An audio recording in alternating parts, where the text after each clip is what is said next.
Once again, happy birthday, no? Tatlo ko kami magbe-birthday sa month of August.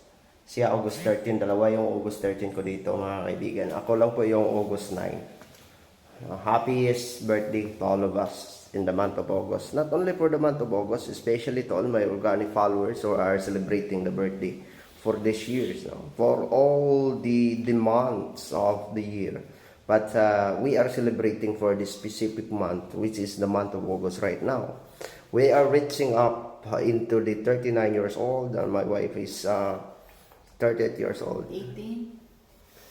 And it's considered as 18 years old, mga kaibigan. Happy birthday to all of us, especially for all the people who are watching in our video. Now, mga kaibigan, we don't have any celebrations, we don't have handa. It is because we lack, we don't have enough money to celebrate in that way, mga kaibigan, as of this day.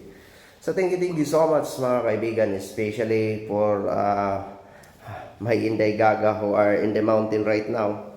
So they are considering in order for us to realize when she was here, that they don't like to follow a certain discipline in this life. So that's why we sent to the mountain in order to Gaga, happy birthday to you.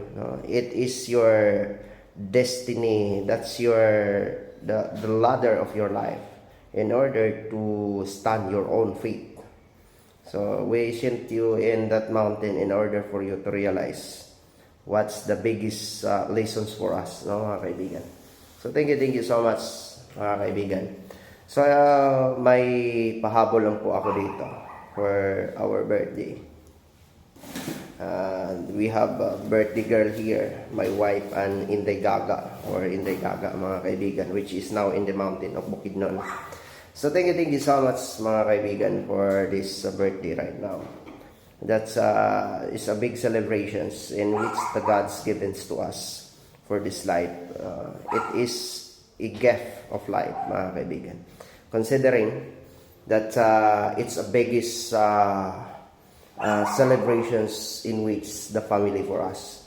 Especially, we give thanks to the God first, and then our parents, no?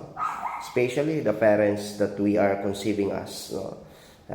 My mother was conceived who delivered not a good boy, but it's a bad boy, but it's a bad boy for the serving of the country, no? Ganun, no? I am not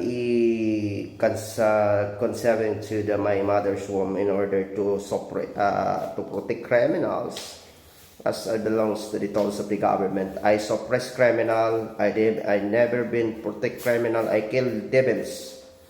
I kill criminals for this life, mga kaibigan. So thank you so much. Happy birthday, my wife and my Inday Gaga, and also myself. Thank you so much to all of us.